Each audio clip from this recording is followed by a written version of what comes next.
Referee Rant 2.0. I'm your host, Ralph the Ref. I'm with one of my best friends in the officiating space, specifically in basketball. I have the NBWBOA interpreter for girls high school basketball in Nassau County, as well as a accomplished high school and Division II, Division III JUCO official in basketball. Mr. Carl Small, how are you, my friend? Excellent. How are you, sir? I'm doing pretty good. This has been a long time in the making. I've been trying to get you. I don't know how many days. I think if scroll through my phone of how many times I was trying to get you, I'm just really happy that I got you on because you're in the midst of trying to sort out and finalize the Empire State Girls Basketball Officials Academy, which is going to be run on June 30th, 2026, and July 2nd, 2026, in New Hyde Park, New York, which is in Long Island, and then July 6th, 7th, and 8th, right after 4th of July in Freeport High School. Congratulations to you on setting up that camp. I'm very interested in the machinations of how camp goes when you're on the admin side and trying to create it out of scratch. I know you and I have attended several camps previously when we first started. That's kind of how we got to know each other and realized that you're one of the people that wanted to take it seriously. And then as years go on, you start becoming a clinician in some of these camps. You still dabble in certain camps that you're trying to get hired to, and there's a tryout. And maybe we'll go through the differences between them because I think some officials, especially like when they start off, they don't know what's going on with the differences and how you need to suss out all this information. But let's go start with everything with you, man. We're taping this on June 23rd, 2026, which is a Tuesday morning. How much officiating have you done since the season has ended? Um, Not much. Few rec leagues here and there, men's league and stuff like that. I try to kind of turn it down a little bit when the season's over because I'm so busy during the season um, that I don't get time with my family and Mm. friends and stuff like that. So, from November till about March, it's on and popping, and then March to October, take a break. My kids are very athletic. They play different sports, so I like to be around for that. So Do you feel like, because I know that this was a thing for me when I first started, I felt like I would lose my edge if I wasn't continuously officiating, whether for what sport it is. Do you think that, like, what year would you say where you started not worrying about, like, oh, I don't need to get reps, and not that to say it's not important, but just more so I guess the mental health part of it, and just feeling fresh for the season as opposed to just grinding, and then it's kind of blurring in when you're already starting the season. um, it was several years ago, maybe around 2016, 2017, where I was like, you know what? It wasn't about not getting the reps. It was more about what I was missing when I was getting those reps and doing 8 to 10 games a weekend and feeling exhausted and just not being around my family. So um, I'm constantly thinking about it. Um, I always have to be sharp, especially as the interpreter, because even in the off season, people reach out and ask questions. I'm part of several different chat groups that stay active. We find plays on the internet and stuff like that, and we share them and we talk about rules and stuff. So even though I'm not physically working, the mental game is constantly going. And as the interpreter, I teach the class, so I'm constantly thinking about that, what I can do better, how I can improve it. I try to make the class fun, interesting, as well as educational um, for those who are taking it, because we need more officials in every sport. There's a shortage of officials, and those who are willing to put on the stripes. I want to make sure to teach them the right way. Yeah, I think this is like a never-ending quest for us to get more people like ourselves to take up the avocation that we do, and it's just very difficult. I just know that we've all tried different things. I know over the course of many years, I'd go to a McDonald's, I'll see like a young kid, and I'll say, "How much are you making?" They'll tell me $15. I'll scoff at that, say, "You can make triple the amount," until they come and see me and get um, enthusiastically yelled at, and to the point where I'm really impervious to it. But it seems like it discourages people. So I guess the question that I wanted to ask for you is, when you're in, I guess, the thick of just your life, right? Just watching your kids play baseball, you're officiating, whether it be a rec game or a school game. How do you even go about trying to convince somebody to take up officiating? Like, how does that? Because I know that's also important to you to try to give back, especially when people are in it. But what is the starting conversation that you have with somebody that knows nothing of nothing?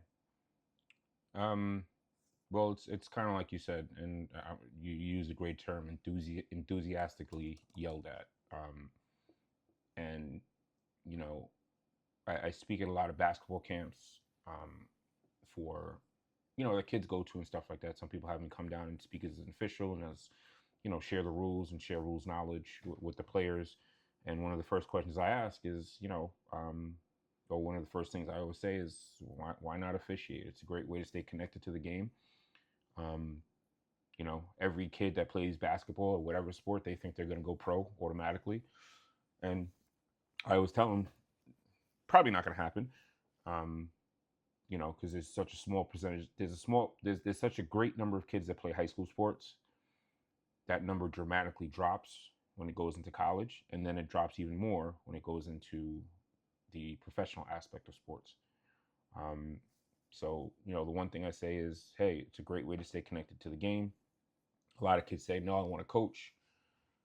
Well, then you have to deal with this different personalities. You have to deal with parents. You have to deal with kids. You have to, you know, run practices and stuff like that. As an official, you don't have to do stuff like that, right? We show up to the game, we work, we go home. We don't have to talk to parents. We don't have to talk to kids. We don't have to be, um, lack of a better term, a psychologist when a kid is mentally breaking down in the court. That's the coach's problem. Um, but one of the things that I also mention is the financial aspect of it. There's people in the highest levels. That's all they do from November to March. They just officiate basketball on the highest levels, and they make good money. I mean, some of the Division I officials are making upwards of $4,000 a game, depending on the conference. I mean, and you got these people doing 100 games. Do the math: 4,000 times 100. That's $400,000 in your pocket for 6 months of work. You know, so that's kind of where, kind of like what you mentioned, when you see the kid working at McDonald's making $15 to $18 an hour. You know, that's how my friend got me into it. I used to be in catering, making $10 to $12 an hour. My friend asked me one day. He said, "How long does it take you to make $100?" I said, $10 to $12 an hour after taxes. 10 to 12 hours. Full weekend's work. And he kind of laughed and he said, "I can do that in an hour." And I said, "How?" And he said, "Well, varsity games pay 100 and something dollars a game at the time." He said, "Or I can do 3 rec league games for $30, $40 a game and walk out with $120 cash." So that's kind of what opened my eyes. And, that's kind of what most people see when they first start officiating, is the money.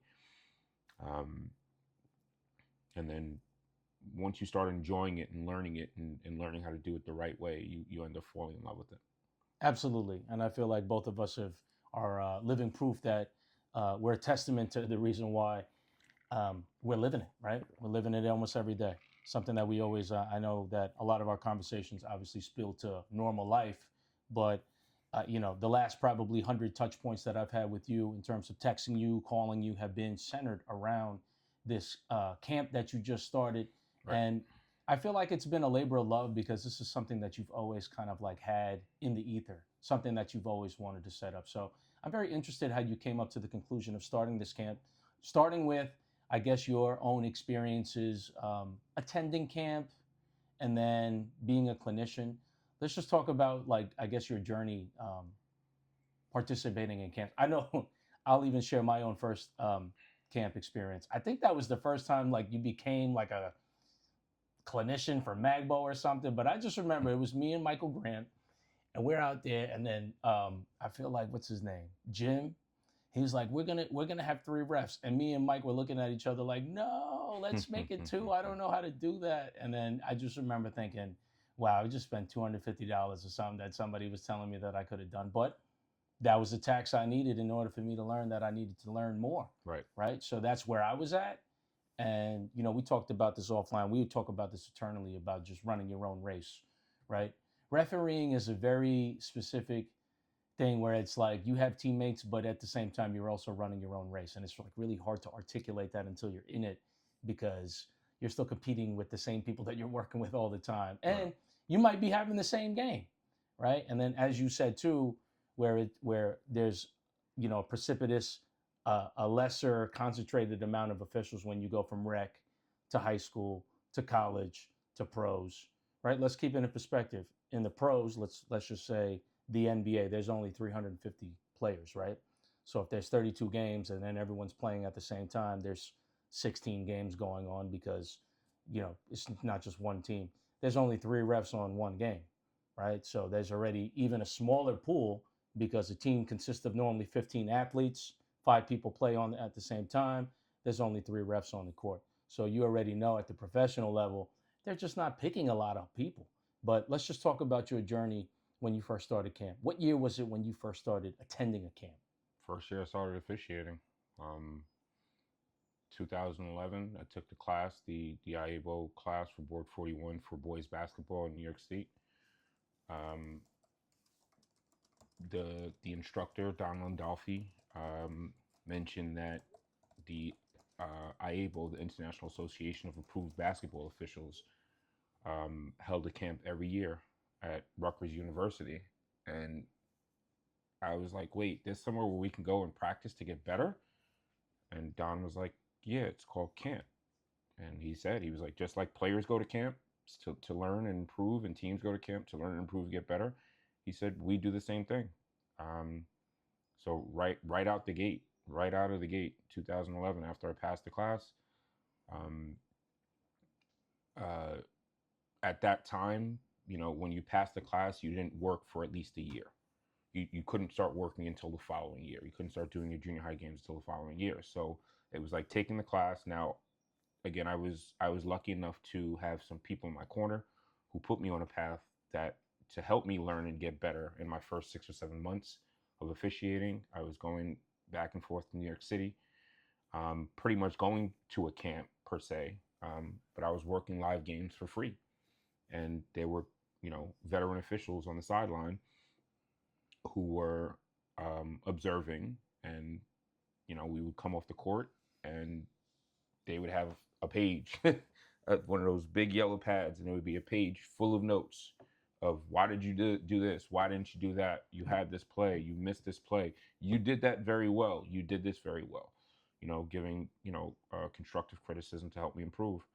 And as the time went on, the notes got smaller and smaller and smaller and smaller, to a point where it was like, not that I knew everything, I was doing everything right, but I was improving, and it showed. So that same summer, I did sign up for the IABO camp at Rutgers. It was run by Donnie Epley and Tom Lopes.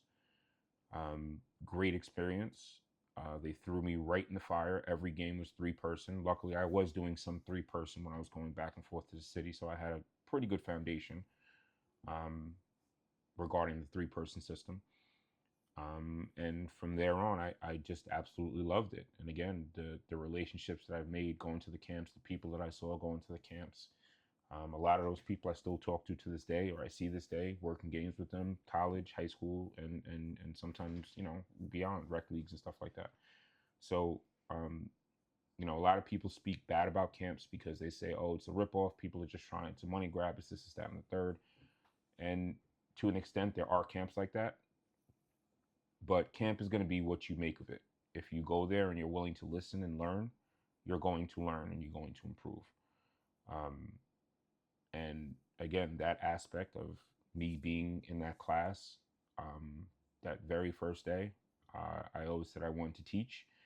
When I started to hear about camps, I said, hey, you know what? One day I want to run a camp. And like you said, I had the opportunity to be a clinician at a couple of camps, which was very satisfying to help others learn, grow, and improve. And it was always just in the back of my head, one day I'm going to have my own camp, and here we are, week away. So going back to that clinician part, I know when I got chosen for whatever camp to observe, I still kind of find it weird, because I don't know. Sometimes people don't really think that I'm a, a serious person. So just the fact that you stuck long enough for you to be able to feel as though that you're an expert and you can articulate. I think that's also a more important thing, to convey certain messages to people when they're at a certain point. I think that's a very important thing, because there's a lot of really great refs that can't really convey what they do. And then Right. there's a lot of people that can articulate very well but aren't really good refs. Right. So when you have that combination that's able to communicate effectively with the general population, that's a plus.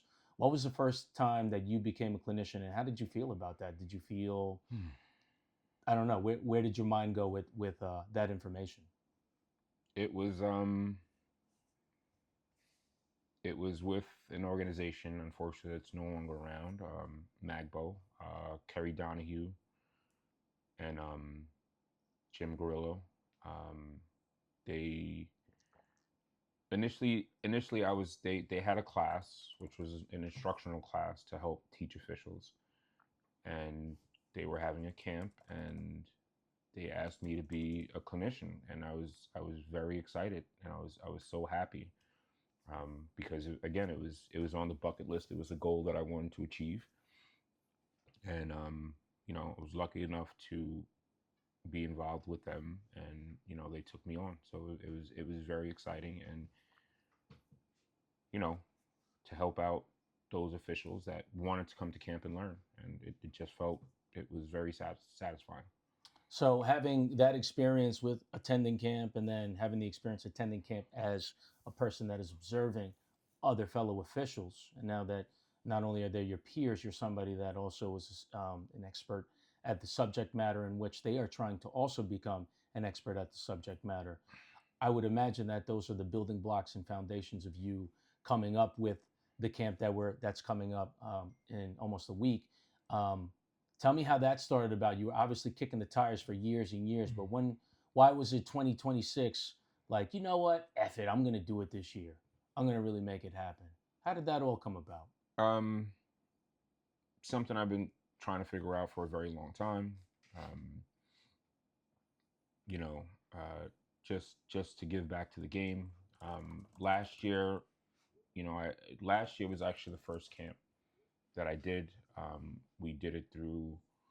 We initially ran it through our board, um, the NBWBOA organization, and it was just strictly for those officials. We had a pretty good turnout. We got some great feedback as far as how we did.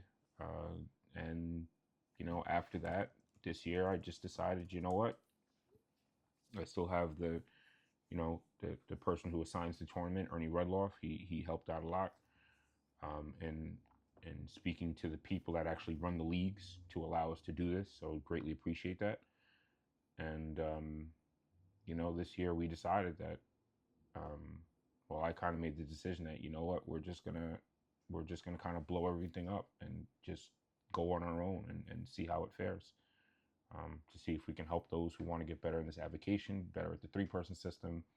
And that's more what it's about. It's about helping those officials who aren't comfortable in three-person become more comfortable and more proficient.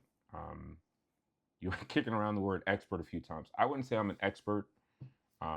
Very knowledgeable, obviously. I care about this avocation. I care about what I do. Um, and I just want to share that, give back, and hopefully get people who care as much as I do, so that we can, all improve and grow together. Shout out to Coach Jones at Freeport High School, and shout out to Coach Bello of New Hyde Park High School for allowing the opportunity to have this camp. I know Absolutely. that it's going Thank to be you. worthwhile. I'm going to be involved. I think I'm going to go July 7th and 8th, hopefully to observe some of the officials, as my capacity as a fellow official and as the president of the association NBWBOA. So I'm really interested and excited to have the opportunity. So I want to thank you guys for my participation in it. I did want to touch upon the venerable Ernie Rudloff, who has been ubiquitous in terms of helping me as a mentor, as a friend, as a fellow official. He just finished his 40-year post and odyssey as the interpreter of Ward 119 of IABO boys basketball officiating. And somehow he's still a wily fox, still involved in all things officiating. Absolutely. What was it like working with him and collaborating with him in setting up this camp? Ernie's great. he kind of just gave me the reins and said, go, just keep me in the loop. Um, I pitched my idea to him, and it it I don't want to say there was a little bit of kickback, but he just wasn't sure if everything that I was thinking would happen, which is fine. And he spoke to the coaches, Coach Jones and Coach Bello, and they were more than willing to accommodate us to have this camp, get off its feet and do what we needed to do to help these officials that want to attend get better. So it's great working with Ernie. If it wasn't for him, I wouldn't have this opportunity. 2 years ago, I approached him about it, and he said it's a great idea. And like I said, we did a small little, I guess, beta test last year with doing it through the board, and now this year we're inviting everybody. Yeah, I'm very interested on how it's going to go. What can people that have already signed up and are about to sign up, what can they expect from the camp? It's going to be a great experience. We have a number of great observers, high level college officials, high level high school officials, myself. I would also like to announce, and I greatly appreciate her time, Stephanie Barksdale will be at New High Park on the 30th and the 2nd. Very excited about that. She's one of the best officials in this area. She's a pro official. She's a high level college official, and just overall, she's a great person. I remember when I first started, I went to a camp in Pennsylvania at Kutztown University, and she was on her way up. She was the it official at the time, and I was lucky enough to be able to work with her. And I mean, even then, seeing her work, it drove me to get better, because I mean, every game she was on, every college coordinator would watch the game. Every single one that were at the camps. Just about some clinicians would leave their courts and come watch her work. They didn't do that for you? And no, um, so I guess it didn't drive me that much. But I mean, there was a point in time. Um, I don't want to say I was the it official, but I remember attending a camp at St. John's. It was Cornell Hampton's camp, and I was told that there were a few college coordinators there. I was told by one of the clinicians, um, actually a couple of clinicians, Randall Amy and Bernard Meyer, that my name was, being whispered a lot throughout the camp. My name was being mentioned. People were talking about me, and I was humbled. I was surprised, um, and it panned out. I did get hired by two coordinators based off of my work at that camp, so it was very satisfying to see that my hard work was paying off. Um, so I'm just getting back to the camp and getting back to Stephanie. We're just super excited that she's going to be there. She's just going to bring another level of officiating knowledge to this camp, and those who are lucky enough to be there at those 2 dates you're definitely going to be in for a treat. Having Stephanie as an observer. Yeah, and I'll just say my own personal experience with Stephanie. I've also seen her at a camp setting. She went to that first camp that we were talking about previously, and I just remember, who is this tall young lady that just sounds like she just knows what she's doing. She has a very commanding presence, obviously. I've seen her officiate, the G League. I've also seen her ref at Pro City a couple of summers ago, which, I just really thought that her presence is just like super Absolutely. A1. Her communication style is A1. But one thing that always stuck out with me when I had a off the record conversation with her about, just being present where you're at, being happy with where you're at, Right. being try to being great as at the level where you're at. Where, I think this is a never-ending struggle for an official that's on the ascent, where they're already focused. Their eyes are not necessarily on what's in front of them, and they're constantly looking at what's They're the next looking up. rung, Yeah, they're what's the looking next up. step, what do I need to do, where it's like we're not really enjoying the process. And I think as time goes on, You realize, especially when you get to the stature of somebody like you and I, where we're very already successful at what we do, it's more important to stay where you are as opposed to just worrying about where you're not, The right? And saying that's the saying goes, it's better to be a year late than a year early. Because if you're a year early and you're not ready for the level that you quote unquote want to get to, and you sugar honey iced tea the bed, then you're not going to be welcome back. Whereas if you're a year late, people are going to be like, whoa, where were you at? where were you at? Yeah, Why didn't we find you sooner? right. Because that's what it is, and especially for those who want to get to college, it's not about you, it's about them finding you. Hmm. If I can word it that way. It's not about you getting there. Like a lot of people, as Ralph mentioned, I do women's college basketball on the D2, D3, and JUCO level. Um, I'm not gonna lie, I was chasing the men's side for many, many, many years. It just didn't pan out, and the women's side chose me, and I'm very happy with that choice and that decision. I'm actually glad that I'm women's. I definitely prefer the game, believe it or not, over the men's game.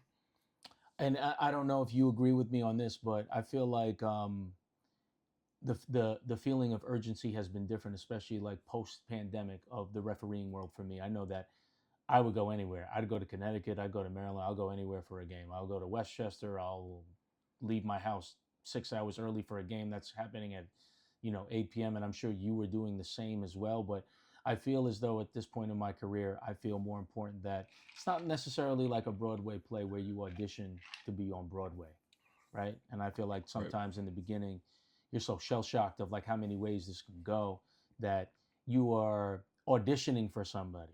You're hoping that they can choose you, but then you realize as time goes on, when you were having that analogy, better late one year than being at the party too early. If you go to that audition super early, you're blocking your blessings for a long time, right? It's just really hard to recover Right. because there's some certain things that you're gonna have to clean up. But if you remove any doubt that you belong there and that it seems like you should have belonged there anyway, I feel like that's a better way. But going back to your camp, it's going to be a mixture of people that have already belonged and also people that are new, right? How are we going to meld those two worlds together of people at different levels of officiating? Are you going to perfectly product place specific officials to anchor certain crews, or No, no. Everybody, there's definitely based off of the registration forms. There's definitely a various level of what's the word I'm looking for? Experience. Damn. Wow. um, there's from college down to brand spanking new first year out of the class. Never did three-person before. And everyone's just going to work together, and that's more or less how it is.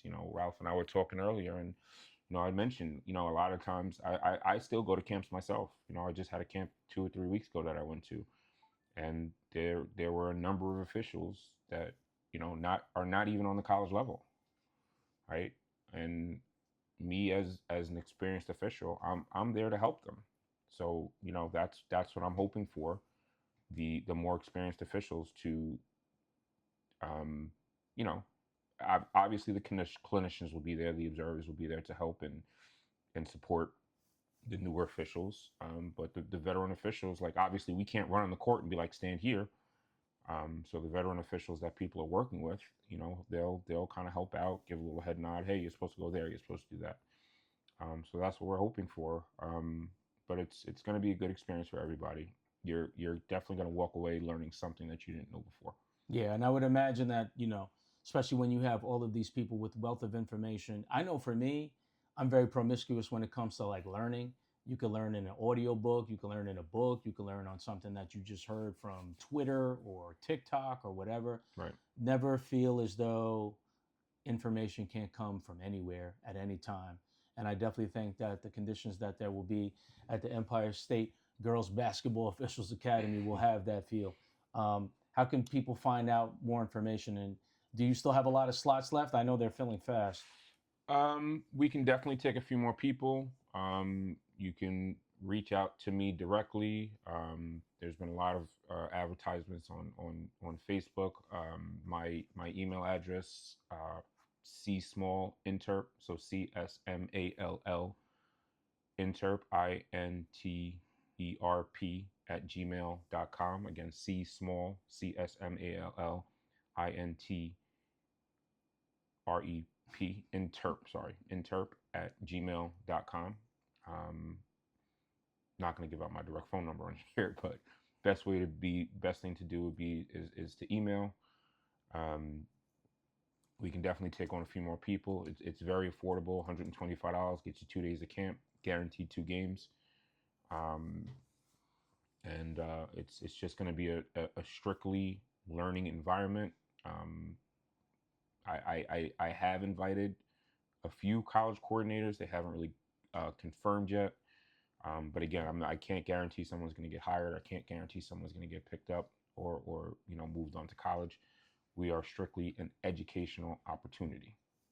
Right, and as we're both living proof, I mean, you could never stop learning. I mean, I've been coaching volleyball for 30 years, and I still feel like I don't know anything. I don't even know how I became all the success that I had in volleyball. And the same thing goes for officiating. But I'm never going to be below learning, and I'm never going to be below trying to be better than what I was previously. Right. So we'll also attach the flyer and then the link to the description of your camp. So then that way we can get some of those few stragglers, maybe other people that could sign up. Any final words you want to say before we part? Just keep growing, keep learning, keep improving. The second that you think you know it all, that's when something's going to hit the fan and you're going to realize that you don't know it all. Get a mentor, get somebody you trust as an official, and keep the good stuff. Whatever good information you're getting, make sure you keep. If you're getting bad information, obviously, in one ear and out the other. Don't be that yeah but person. If someone tells you did something wrong, don't say yeah but, because then that makes you look like you know everything already. And just if you love it, continue to do it, and be the best official on whatever level that you can be. That's it, more or less. And on behalf of NBWBOA, we appreciate you being the interpreter. I know that's probably a very difficult job. It's a big undertaking. I know that you have help with Joe, Dooley, and Fabian. So just keep doing the good work. I'll try to always throw you guys, and hopefully we'll get even more people with your camp. And, as time goes on, hopefully it'll be a successful yearly thing. Appreciate you, man. Appreciate you more. Thanks, Ralph. Carl Small, Ralph the Ref. We out of here. This is Referee Rant. Peace.